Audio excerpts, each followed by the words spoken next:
Coming up on episode 40 of Anchorpersons. Hashtag you too time's up. Swiper no squatting. Popcorn. Taste treat or mouth menace. Is that a hose in your pocket or are you just happy to see me? And what does the motif of harmful sensation have to do with ball lightning? Stay tuned to learn. Ladies and gentlemen, this is Anchorpersons.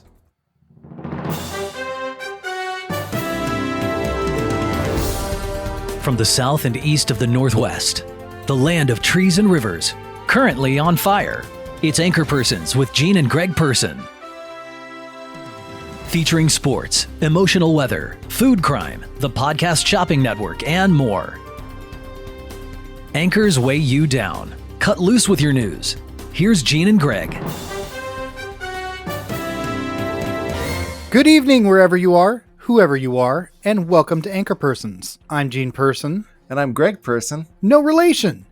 Anchorpersons is a news show for people who don't like news shows by people who don't like news shows. And I wanted to take a special moment to give a shout out on this Labor Day weekend to all the people in unions in this country who are responsible for not only Labor Day, but every weekend that we have. Mm-hmm. Gil Person is a card-carrying union member, and super proud of her for being involved in her union. And I think it's wonderful. Absolutely. Look for the union label. I don't even think they make it anymore, but if you see it, look for it. And by all means, organize. As Groucho Marx said, workers of the world, unite. All right, let's get into tonight's story beats. So a while ago, we covered a story about a man suing his parents for throwing out his porn collection. Well, it turns out he won. The parents were ordered by a judge to pay their son $30,000 for the collection. We'll also be paying about $15,000 in legal fees. Mom is taking it kind of hard, you know. And that was just in 6 or 7 of the videos. Now he's laughing all the way to the spank bank. Yep. The Taliban has pledged to work with the global community to fight climate change, and they've already started reducing consumption by using secondhand American weapons.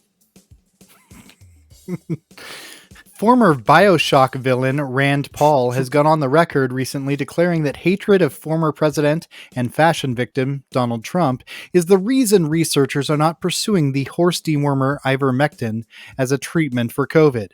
Ivermectin, incidentally, is only touted as a potential COVID treatment by conspiracy theorists because of a flawed preprint study that has since been withdrawn.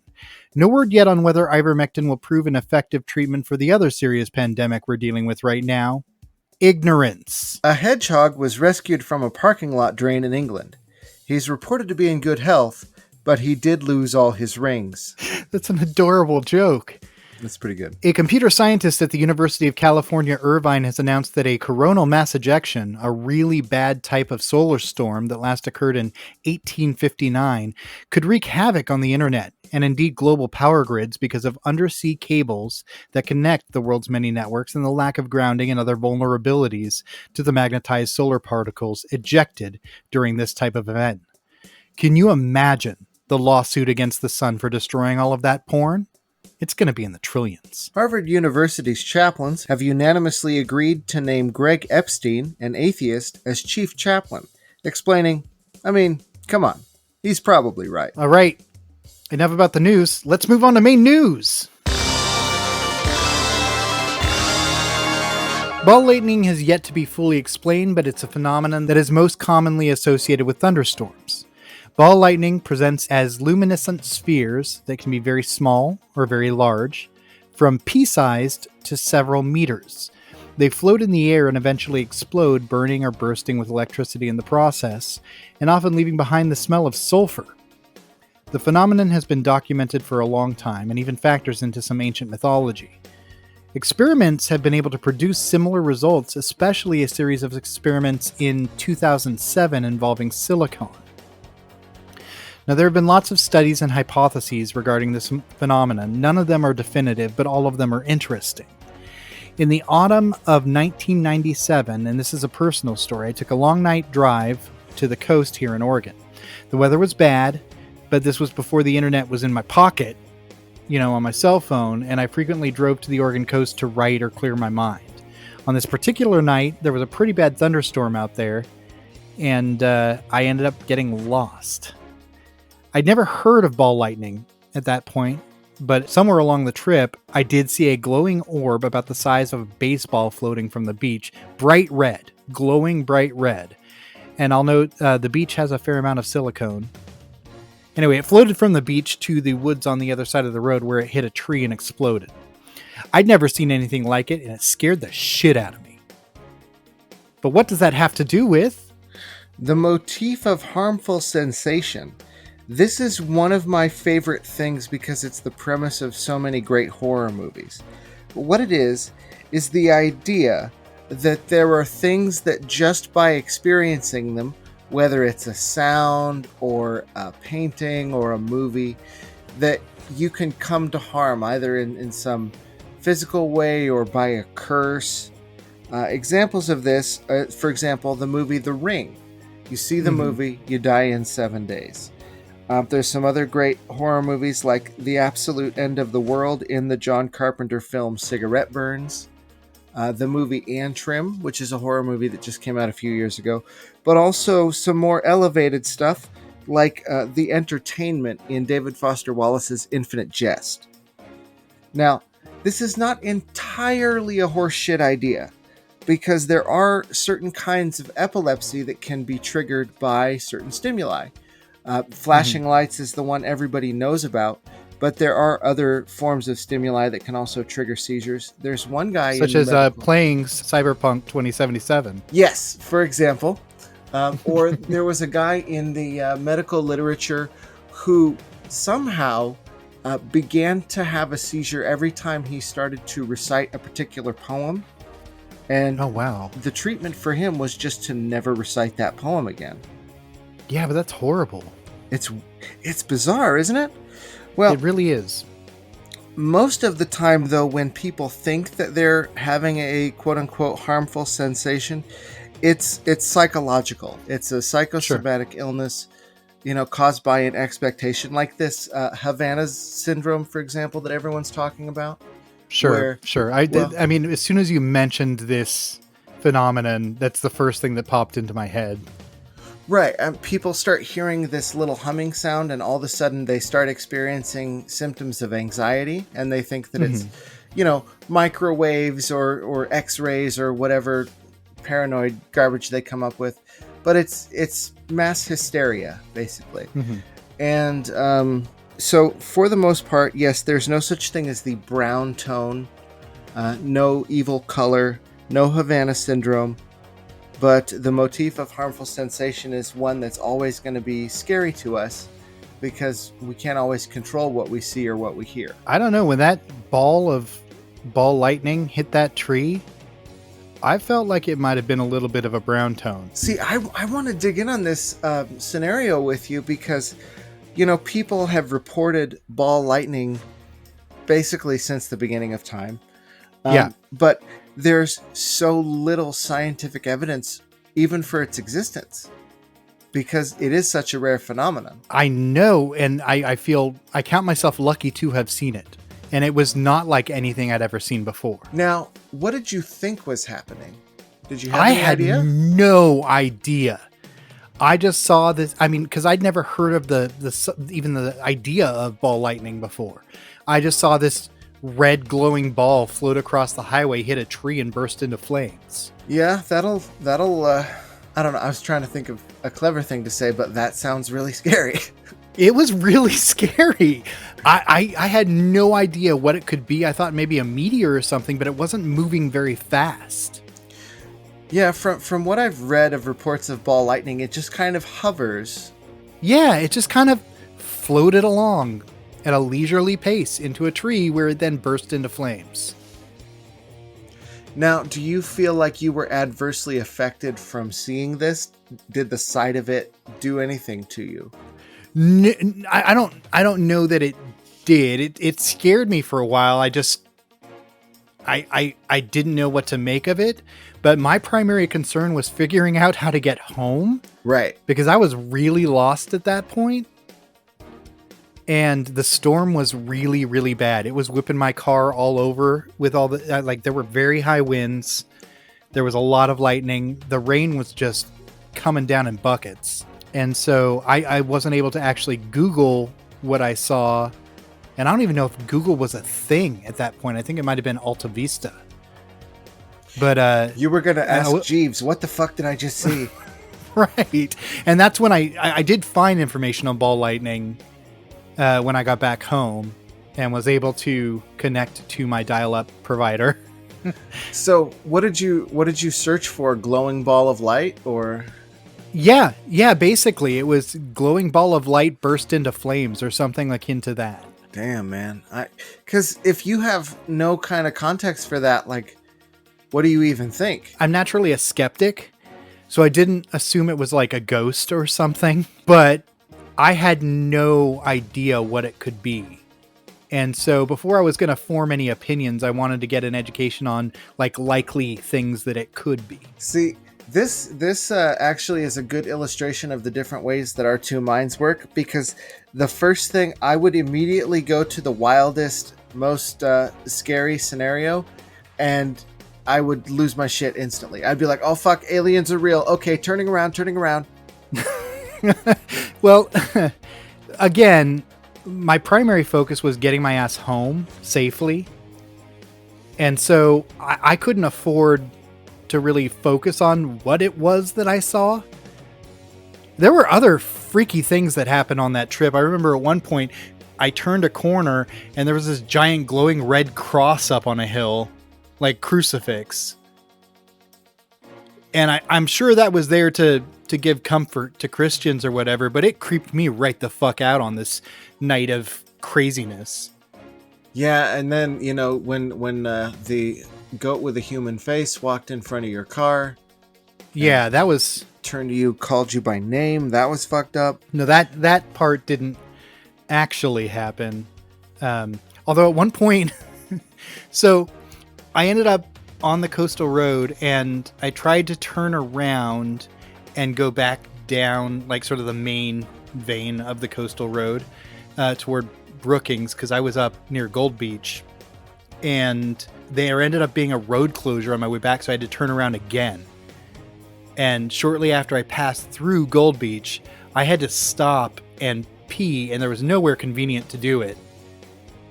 And that was pretty terrifying, because there was lightning going off everywhere. And, I mean, I was out of the car for like a total of 35 seconds maybe, and by the time I got back into my car, I was probably carrying 4 gallons of water in my clothing. Jeez. That's the thing, like, a good old-fashioned thunderstorm can be scary as shit.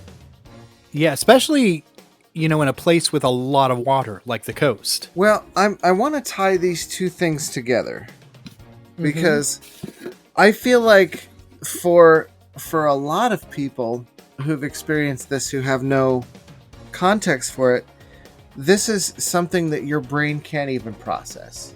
No, it definitely was something that my brain couldn't even process. I wish I had been able to think more about it. And certainly once I got over to a place where I could, you know, drive back through like sort of the windy middle road to I-5 and get back down to Grants Pass. Once I was in like sort of non-thunderstorm territory, you know, my mind went to it kind of a lot on the trip home because it was just so curious. And so it did kind of haunt me for a while.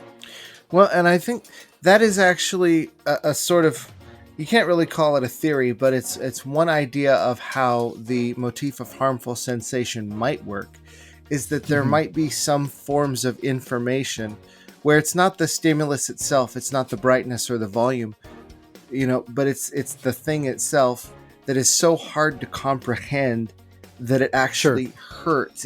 It short circuits the brain. I would love to see ball lightning, but I never have, and I probably never will, because I stay indoors during thunderstorms. I don't know, dude. Be careful what you wish for, because I mean, it wasn't that close to my car or anything, but it was pretty unnerving just being around it. Especially, I mean, even after the fact, once I found out what it was a little unnerving. Well, they can be dangerous. Some reports will say that ball lightning just kind of disappears, and other reports say, oh, it exploded and, you know, burned a whole house down. Well, in this case, it definitely caught a tree on fire. I mean, it wasn't like a tremendous burst of flames or anything, but there was fire in that tree where it went. That tree was totally not expecting it either, because that's not a thing that happens to trees very often. So he was just chilling, and then this ball of light comes up, and the tree's like, "Hey, what's your name?" And then it explodes, and he's on fire, and he's like, "Well, fuck me, I guess." And yeah, this was back in '97 before the state of Oregon burned down every year and had to be rebuilt. Right. Trees didn't expect it the way they do now. Mm-hmm. But do you feel like we're closer? There's a couple more parallels that I can draw. I'm sure of it. Okay. Well, let's dig deeper. Okay. Well, when you looked at the thing at the ball lightning, did it burn your eyes? Was it intensely luminous, or? It was not burning with any kind of intensity. Okay. So it was bright red, but it wasn't so bright it felt like it was hurting my eyes. So this is a thing that you could watch, and in fact you did watch, and you didn't realize the full destructive potential of it until later. And now bear in mind, I was also looking through like kind of sheets of rain and fog. So, I mean, there may have been an insulating effect. And then when you got home, you got a phone call, and you picked it up, and it was the ball lightning saying, "You will die in 7 days." Right. Man, that movie's no joke, though. So the experience of the ball lightning was not harmful to you, but because you didn't know what it was, it's possible that it could have hurt you, and you would have been completely unprepared for it. Yes. And this is which is why I now only wear rubber-soled shoes. Honestly, like, that's not a bad move, I don't think. No, I'm of course kidding. I do wear shoes without rubber soles, but I don't know that would help against ball lightning, because I don't think it's the grounding that's the issue there. Right. Well, because it's not grounded at all; it's just floating. Right. Now, for a long time, and this is really only just now changing, there were a lot of people who said that ball lightning didn't even exist. Yeah, and I remember when I was reading about it that there was some talk about whether this phenomenon was real or not. It definitely exists. Well, at least, like, I know that anecdotal evidence isn't much, but they have been able to reproduce it in a laboratory. Yeah, there are similar effects that they've gotten by recreating certain kinds of atmospheric conditions. Right. But so it definitely does exist. Well, so it's kind of like the connection between psychosomatic illnesses and the motif of harmful sensation. You see something that causes you distress, and you think, "Oh, this thing is what's done it. It's hurt me somehow." And that's not precisely what happens, but it is true that something happened to you. Right. So, right. I mean, something is happening to you. Psychosomatic illnesses are real. It's just the cause of them is not what you think it is. Right. And this seems like a really good example of the Gettier problem. Maybe. I'd have to think about that. My brain is in ball lightning time. Okay. So I'm having trouble switching gears, but it seems to me that ball lightning is a thing. Some people said, well, it can't happen that way, therefore nothing is happening. But of course something was happening. And now we've started to piece together what that might be. But really, for the folks at home, I know that you know this because you've done research and so did I. The actual scientific evidence for the existence of ball lightning is only like 5 years old. Yeah. So. Yeah. And before that, it was mostly anecdotal evidence. Which not everybody believed in. The same way that... And hey, if someone didn't want to believe my story, that's fine. I mean, I did experience it, but I don't expect anyone to believe it just on my say-so. Well, I choose to believe it. I guess what we're saying is the world is full of strange and scary things. And even if you don't understand what is happening to you, if you feel it, then something happened. Right. May not be exactly what you think, but something. It's probably not ball lightning. That's very rare. It's probably just the ivermectin. Yeah, you guys got to slow down on that ivermectin. I know we told you it was delicious and you should buy all you can, but... It's apple flavored. It's delicious. Is it really?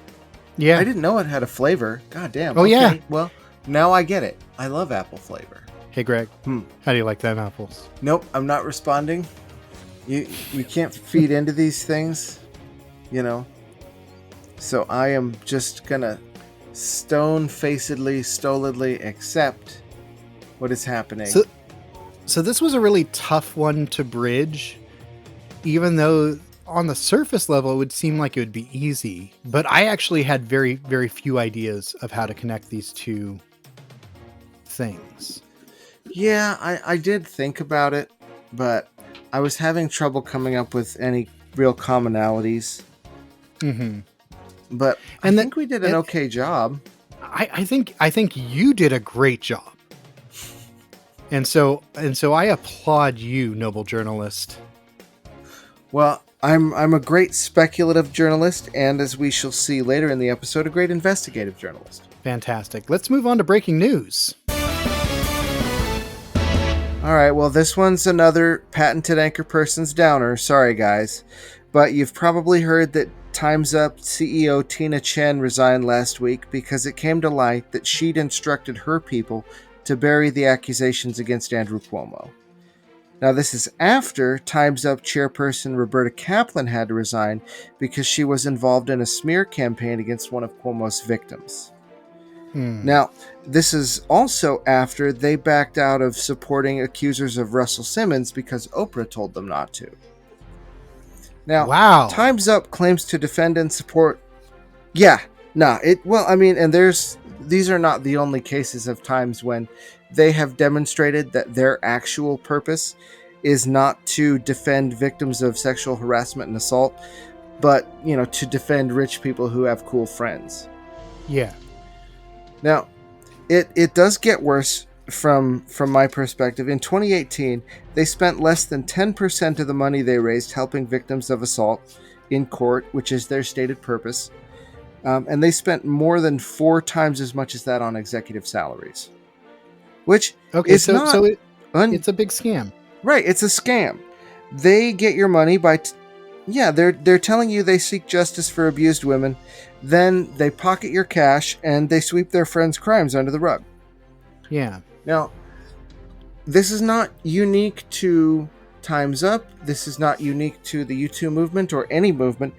Every social movement is afflicted by groups like this. They exist. Their purpose is to hoover up money and media attention while undermining real change. Mm-hmm.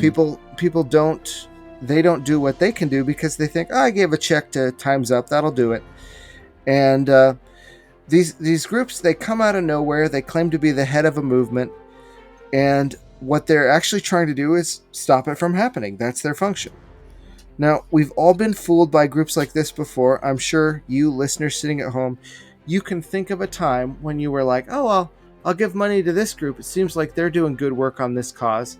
And then it turns out, well, they were actually doing the exact opposite, and they spent your money on boats. So, the next time you see one of these groups that just comes out of nowhere and claims to be the head of whatever movement you care about, don't let them stop you. Don't let them stop you from doing the real work with real people, and don't give them your money. All right. Every time Andrew Cuomo opens his mouth and says something about Italian food or being Italian, I know he's going to throw something gross into that mix. I've noticed a real correlation between all of that. Well, it's like they used to say in my old neighborhood, when you're here, you're family. All right. My breaking news story.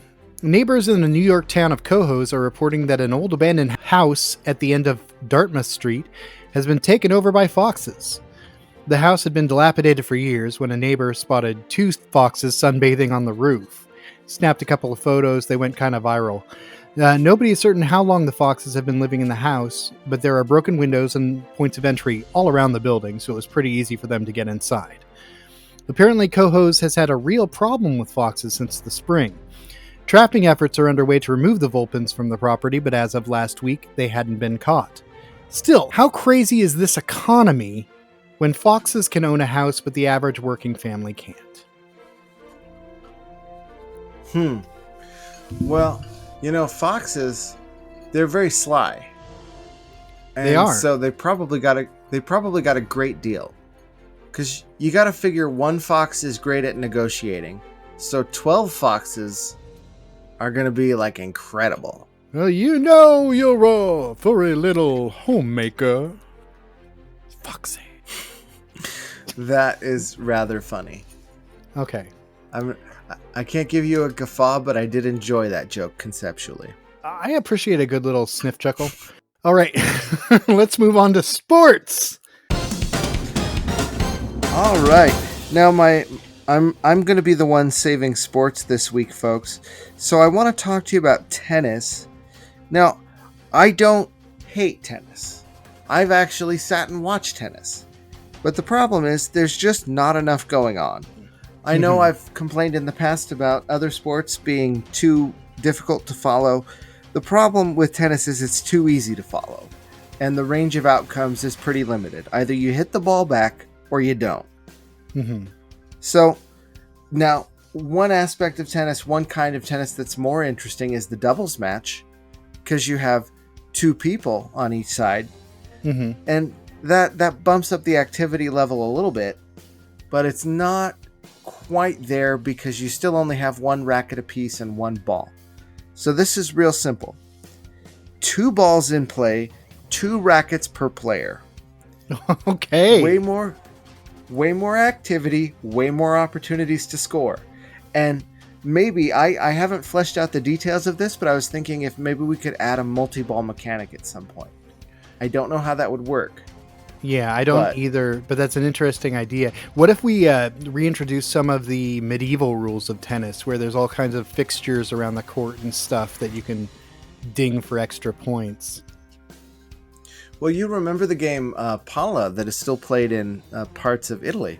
Yeah. That is basically medieval tennis. We could just say replace tennis with this game, which is better. Yeah, okay. Because and instead of playing on tennis courts, you just play in the street. Why not? So we could do it that way. I do want to try my version of tennis first with the 2 rackets. I like the idea of because you increase the number of rackets, you increase the number of balls, you're increasing the skill required to play the game and the concentration required to play the game properly. Right, and the dexterity, it would be, people would really appreciate tennis way more than they do now. And I mean, do you think that our current tennis greats, do you think that Venus and Serena Williams don't already wish that they could just use 2 rackets? Sure, of course. They're sitting there thinking, oh fuck, if I had 2 rackets and 2 balls, I could score twice as much. That would rule. Right. So, I mean, hopefully, I don't know what the governing body of tennis is, but I know that one of you is listening for sure. So let's get on it. Let me just get on the board myself here by saying, Greg, that I love this idea. Well, I can't fault you for that. Okay. See, you hit it to me. I hit it right back. Yeah, no, that was a super good volley. All right, let's move on to the creature feature. This week, I'd like to talk about the bullet ant. Native to rainforests in Central and South America, the bullet ant is so named because its sting feels like you've been shot. Bullet ants are 18 to 30 millimeters long and look kind of like little wasps. Though not aggressive by nature, when defending themselves or their nest, they are vicious and sting like crazy. I'm not sure whether listeners will be familiar with the Schmidt Sting Pain Index, but it ranges from 1 to 4, with 1 being the kind of sting from like a fire ant or a small paper wasp, and 4 occupied by tarantula hawks and warrior wasps and bullet ants. So it maxes out the pain scale. One indigenous people of Brazil use the bullet ants as part of an initiation rite, weaving them into giant mittens made of leaves with stingers facing inward. A boy then has to wear the gloves on his hands for 5 to 10 minutes. This ordeal will be repeated 20 times over several months or even years. Typically, by the end of the session where they're wearing these stinging ant gloves, their arm is mildly paralyzed. Bullet ants aren't currently endangered, but it should be noted that diminishing rainforests may actually force them into other environments, and rising global temperatures may actually steer them north at some point. So we've got that to look forward to. Yay! Climate change is the gift that keeps on giving. Boy, it does. All right, well, it is time for the emotional weather. This week's emotional weather: Stylish, Childish, and Kylish. My story for Stylish: I want to talk for a second about women's plus-size fashion, because we all know the fashion industry is already sort of out of kilter with the vast majority of the population. It's toxic and abusive to lots of women, including the models, but it's not good for women who wear plus-size clothing either. Women who are not waifs are routinely saddled into cold shoulder tops, empire waists, and tent dresses. And you can't tell me those are the only options, because a bigger woman can look knockout fabulous in a top with a plunging neckline, or an A-line dress, or a twist front, something with a wide belt, a maxi dress. The list goes on and on and on. So let's get on it and give women more options in general, and a lot more options with pockets, and a lot more options that are affordable, and maybe a few that aren't designed by men. All right, well, I don't know anything about clothes or hair or makeup, but I do know product design, and I do know kitchen utensils. That's why just about the only stylish things I own are my OXO kitchen tools, particularly from the Good Grips line, which are really easy to use if you have fucked up hands. If you're looking for, a new cheese grater, a new bottle opener, a new what have you, look for the OXO brand, available wherever housewares are sold. Nice. My childish story: I used to scoff at the concept of the inner child, because sometimes we scoff at things we don't understand and aren't willing to consider. But some bombshells that dropped in my adulthood and in the process of raising my own child have painted for me a vivid image of who my inner child is, and just how much of an impact my childhood had on me, on my patterns of behavior, whether positive or negative. I'm trying to do more things to make my inner child happy, and that means looking goofy sometimes, or letting myself off the hook from the festering anxiety swarm that is the world for a few minutes, or using my imagination for something good, like making me laugh or making me smile, even if it's just laughing at something purely in my imagination, like a giant blue gorilla wearing a monocle and a bow tie who catches himself by surprise with a particularly nasty fart. That's pretty good. I've decided he's called Reginald. I love Reginald. He's my favorite gorilla. Well, for me, speaking of Childish, I found out about this after it was banned from TikTok, so I haven't seen any videos, although I'm sure there's still some out there. But the idea of this milk crate challenge cracks me up, because it's another one of these things that's doomed to fail and likely to hurt, that will always be with us because people just stay dumb. Yep, they do. That's what they do. All right, Kylish. Residents of a Miami apartment building were forced out of their homes after fire sprinklers caused serious damage to the drywall, in some cases causing massive sections of drywall to collapse. At this time, it's unknown what triggered the fire sprinklers, but luckily nobody was hurt in the process, and residents were eventually allowed back into the dwelling. It is also unknown at this time whether the sprinkler system used water or Monster Energy drink to destroy the drywall. Well, speaking of energy drinks, Gene, PepsiCo is back on their bullshit. I'm not covering it in food crime because it's an obvious attempt to provoke me and I'm a grown man. But as of yesterday, you're now able to buy online Mountain Dew Flamin' Hot, which is exactly what it sounds like. Why? Because because people stay dumb. That's the takeaway today. Okay. Last week it was about lasers. This week it's about just being dumb forever. Okay. I don't have a better answer, man. If I knew, I could stop it. It's not a very happy ending, but I'll take it. I will say to those of you in our audience who are afflicted with dumb and think this might be a good thing to try, just don't spill it on your waifu body pillow, because that stain is never coming out. All right, well, as you know, every week our investigative team uncovers a detailed and harrowing story on food crime, and this week, Anchorperson has the story. Greg? Folks, when I took the journalist oath and received my secret tattoo that all journalists have, I swore that I would tell the hard truths about the world unless I was paid not to. And nobody is sponsoring Food Crime at the moment, although we can be reached anytime on Facebook, Twitter, or by email. Anchorpersonspodcast@gmail.com. So it is with a heavy heart that I address popcorn. Many of us enjoy its neutral flavor and gentle crunch, but it comes at a cost. The dark side of popcorn. The ruination of the gums. There's no way around it. Popcorn fucks your mouth up. Ask a periodontist. They feel the same way about popcorn that ER doctors feel about homemade fireworks. You can brush and floss immediately and still be spitting out holes the next day. This is not a joke. I had popcorn on Saturday and spit out a popcorn hull on Monday after I had brushed and flossed like 3 times.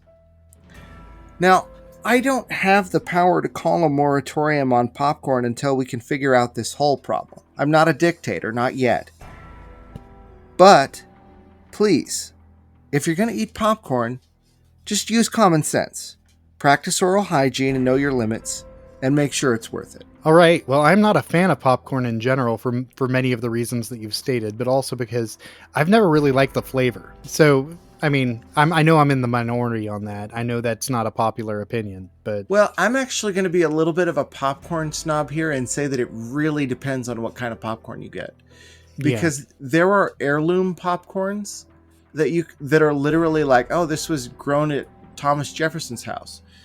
And those heirloom popcorns, which are pretty expensive, they don't pop up big like a modern popcorn kernel, but they have so much more flavor. They actually taste like roasted corn. They're delicious. I still don't know that I need that in my life. So And that's fair. Your gums thank you. All right, let's move on to the podcast shopping network. This week, the pocket hose. Okay, so you've seen hoses, right? Those long, unsightly green rubber tubes that dispense water from one place to another. There are problems with hoses, though, and the list is as long as the hoses themselves. For one, they're unwieldy. Unless they've been in the sun for a while, they're very difficult to maneuver and to take an appropriate shape. They also have a problem with kinks. Shame. But homeowners need not worry because now there's a hose that beats them all. It's called the pocket hose, and it weighs less than a bottle of water. It's super flexible, it cannot kink, and expands to a full 50-foot length but collapses back down immediately when not in use. How great is that? Not so great, actually, because all reports are that while this hose doesn't kink, after a couple of uses, it will leak like a Trump administration staffer with a book deal. Apparently, the item has less than a 3-star rating in some places it's sold because, while lighter, stronger, and more collapsible than a traditional hose, it's not so good at the holding water while moving it from one place to another part. The pocket hose retails for $12.99 plus shipping and handling. So I have 2 things I want to say about this story. Okay. 1, I got your pocket hose right here.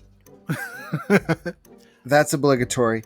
Secondly, I love the fact that somebody saw this product and said, well, it solves a lot of the problems of hoses, but only creates one new one. Right. So let's get it into production. But that new one is fundamentally important to what hoses are actually used for. Like, it solves the annoying, like, sort of non-essential problems with hoses, but then it makes the hose completely unusable. No, it's fucking brilliant. Like, why not just make it out of pantyhose? Right. It'll be so much lighter. Go for it. It's so wonderful. All right, it is time for State Up, our weekly review of all 50 states in the Union. This week's state, Missouri. How much does Missouri look like Bart Simpson's head? Only a little, but it's enough. It's enough. So I'm noticing that you're bringing up the Bart Simpson deal kind of a lot on the State Up segment there, Greg. When I have what is known as a genius brain, and what my genius brain does is when I see an object that looks a little bit like Bart Simpson's head, my brain immediately says, hey, that one. That looks like Bart Simpson's head a little bit. Okay.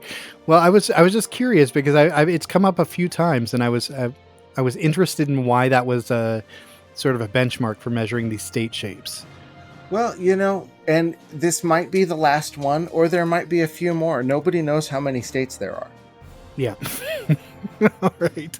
My first fact for Missouri. Missouri is frequently referred to as the Show Me State, and for that very reason is not allowed within 500 feet of a school or public park. That's fucked up. Nobody knows where the Gateway Arch came from or what it wants, and they don't know if it will ever leave. The Missouri state flag is just a dirty pillowcase with, for some reason, 2 small holes cut about 6 inches below one corner. Think on that one, folks. It's a good one. You used to be able to buy olives in Missouri, but they had to ban them when things got out of hand. And my final fact about the state of Missouri, it's pronounced misery, Greg. And they love company. All right. Our final segment tonight, as every week, is called Person to Person and Person, where we share your valuable feedback with our audience. We hit a new benchmark last week with over 125 downloads in a single week. And as things continue to pick up, we want to continue to thank our new listeners. But we want some more interaction. So here's the deal, new listeners. I would just love it if one of you would write us an email. It can be as simple as one line telling us a subject you would like us to write a funny haiku or limerick about. And remember, if you subscribe, you're a sister, brother, wife, and even if things go bad, we'll always love you in some kind of way. I do want to say one other thing. Now, legally, if you subscribe, you are married to us, that's true. But if you want that sugar, you got to hit us up on social media. Yeah, feel free to follow us. We will follow back. We really want to engage with our listeners in a meaningful way.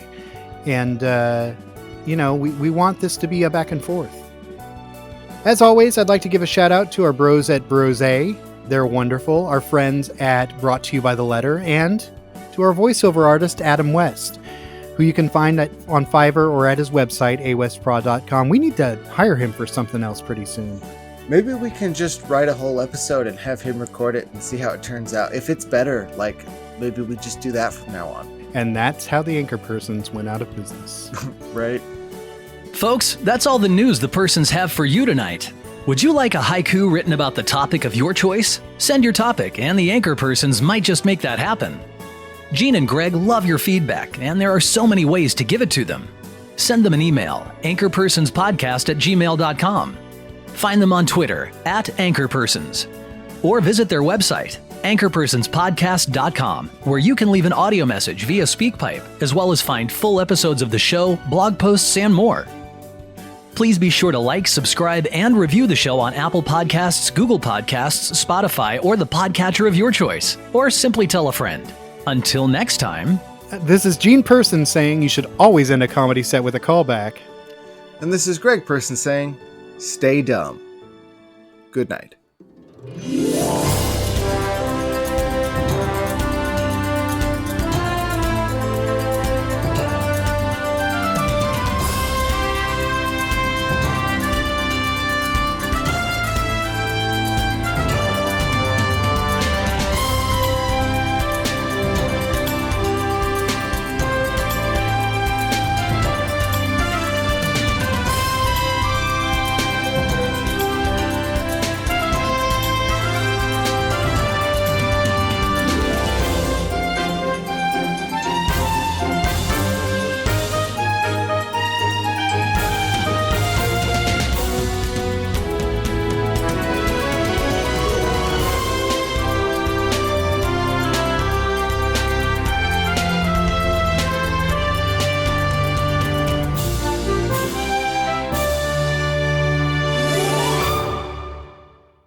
So every week I do one of these stingers, and usually the idea comes to me pretty quickly when I'm doing the edit, but this week I had a lot of trouble coming up with something.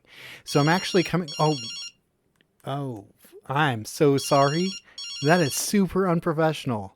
I can't believe I left my phone on. Well, in for a penny when being unprofessional, I might as well take this call. Hello?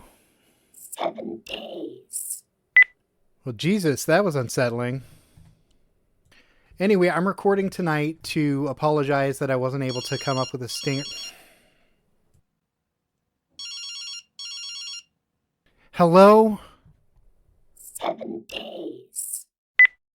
Okay, great. I am recording to apologize because... God damn it! Hello? Please stop calling me. 7 days. For fuck's sake. Whatever this is, it's really starting to bug me. Okay, so I am recording to...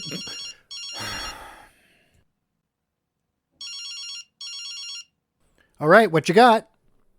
7 days. That's what you got. Same thing you had the last, 3-4 times? Is this a thing that just happens now? I don't even remember what I was trying to say. Oh, right. So I'm trying to... God damn it. Come on. Hello? 7 days. Obviously, it's just some kids or something playing a prank. Maybe someone got their hands on the ring recently. I don't know. It's starting to piss me off. I don't know where we go from here. I've completely lost sight of what this stinger was supposed to... Jesus.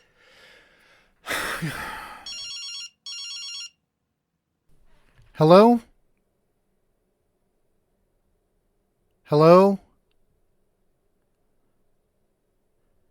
Hello?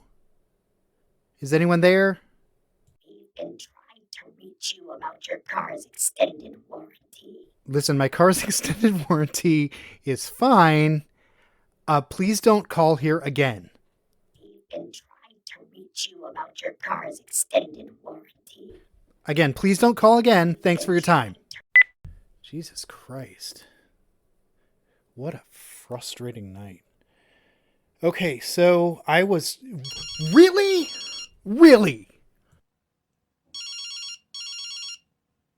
Yeah.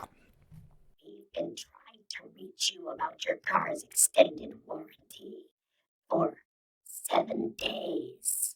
Look, if you're angling for a sale, this is not the way to go about it. I don't want to discuss this anymore. You are a nuisance. This is borderline harassment. And... Please don't hang up. What? Please don't hang up. Why shouldn't I? You want to hang out or something? I don't know. Maybe. You want to hang out or something? I said maybe. I don't know what else you... You want to hang out or something? For 7 days. This is obviously getting out of hand. I'm sorry that you have to... Oh my God. Hello? Heavy mouth parts. Heavy mouth parts. Great. Full of moist. Full of moist. Awesome. Make America great. You know what? No. Jesus Christ. This is unbelievably frustrating. And there doesn't seem to be an end in sight. As you can see. Hello? This is the end of the stinger. Finally. We'll see you all next week. In 7 days.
he started to recite a particular poem, and Oh, wow. the treatment for him was just to never recite that poem again. Yeah, but that's horrible. It's bizarre, isn't it? Well, It really is. most of the time, though, when people think that they're having a quote-unquote harmful sensation, it's psychological. It's a psychosomatic illness, caused by an expectation, like this Havana's syndrome, for example, that everyone's talking about. Sure. Well- I mean, as soon as you mentioned this phenomenon, that's the first thing that popped into my head. Right. People start hearing this little humming sound, and all of a sudden they start experiencing symptoms of anxiety, and they think that it's, microwaves or X-rays or whatever paranoid garbage they come up with. But it's mass hysteria, basically. And so for the most part, yes, there's no such thing as the brown tone, no evil color, no Havana syndrome. But the motif of harmful sensation is one that's always going to be scary to us because we can't always control what we see or what we hear. I don't know. When that ball lightning hit that tree, I felt like it might have been a little bit of a brown tone. See, I want to dig in on this scenario with you because, people have reported ball lightning basically since the beginning of time. Yeah. But there's so little scientific evidence even for its existence because it is such a rare phenomenon. I know, and I count myself lucky to have seen it. And it was not like anything I'd ever seen before. Now, what did you think was happening? Did you have I any had idea? no idea. I just saw this. I mean, because I'd never heard of even the idea of ball lightning before. I just saw this red glowing ball float across the highway, hit a tree, and burst into flames. Yeah, that'll. I don't know. I was trying to think of a clever thing to say, but that sounds really scary. It was really scary. I had no idea what it could be. I thought maybe a meteor or something, but it wasn't moving very fast. Yeah, from what I've read of reports of ball lightning, it just kind of hovers. Yeah, it just kind of floated along at a leisurely pace into a tree where it then burst into flames. Now, do you feel like you were adversely affected from seeing this? Did the sight of it do anything to you? I don't know that it did. It scared me for a while. I didn't know what to make of it, but my primary concern was figuring out how to get home. Right. Because I was really lost at that point. And the storm was really, really bad. It was whipping my car all over with all the, there were very high winds. There was a lot of lightning. The rain was just coming down in buckets. And so I wasn't able to actually Google what I saw. And I don't even know if Google was a thing at that point. I think it might have been Alta Vista. But you were going to ask Jeeves, what the fuck did I just see? Right. And that's when I did find information on ball lightning when I got back home and was able to connect to my dial-up provider. So what did you search for? Glowing ball of light or? Yeah. Basically, it was glowing ball of light burst into flames or something akin to that. Damn, man. Because if you have